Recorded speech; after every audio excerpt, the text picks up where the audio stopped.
जय Malhar news चॅनलच्या सर्व प्रेक्षकांना सपना चौधरीचा नमस्कार। नंदुरबार येथे विश्वमानव रुहानी केंद्र नवानगर शाखा नंदुरबारतर्फे नंदुरबार तालुक्यातील जिल्हा परिषद शाळांमध्ये शिकणाऱ्या 850च्या वर गरीब विद्यार्थ्यांना शालेय साहित्याचे वाटप करण्यात आले। विश्वमानव रुहानी केंद्र नवानगर शाखा नंदुरबारतर्फे नंदुरबार तालुक्यातील सुंदरदे जिल्हा परिषद शाळेतील 185 विद्यार्थी, गुजरजांबोली जिल्हा परिषद शाळा 116 विद्यार्थी, नळवा जिल्हा परिषद शाळा 135 विद्यार्थी, पातोंडा जिल्हा परिषद शाळा 129 विद्यार्थी, राजापूर जिल्हा परिषद शाळा 97 विद्यार्थी, व्याहूर जिल्हा परिषद शाळा 86 विद्यार्थी अशा एकूण 850च्या वर गोरगरीब विद्यार्थ्यांना शाळेचे मुख्याध्यापक यांच्या हस्ते दप्तर, वही, पेन, कंपास आदी शालेय साहित्याचे वाटप करण्यात आले। यावेळी विश्वमानव रुहानी केंद्राचे सर्व सेवादार उपस्थित होते।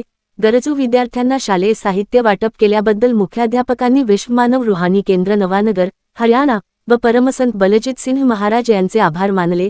गोरगरीब विद्यार्थ्यांना शैक्षणिक साहित्य मिळाल्याने त्यांना शिक्षणासाठी मदत होईल अशी भावना व्यक्त करण्यात आली आहे। सपना चौधरी, जय मल्हार न्यूज, नंदुरबार।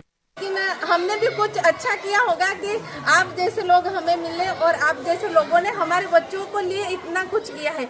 आजकल तो कैसा होता है, इनके माँ बाप भी इतना नहीं करते। कभी कभी ऐसा होता है कि अगर हम इन्हें पेन भी बोलते हैं तो पेन भी नहीं लाते हैं, हमें सब देना पड़ता है इनको। ये आपने दिया तो उनके लिए बहुत बहुत धन्यवाद आप सबका।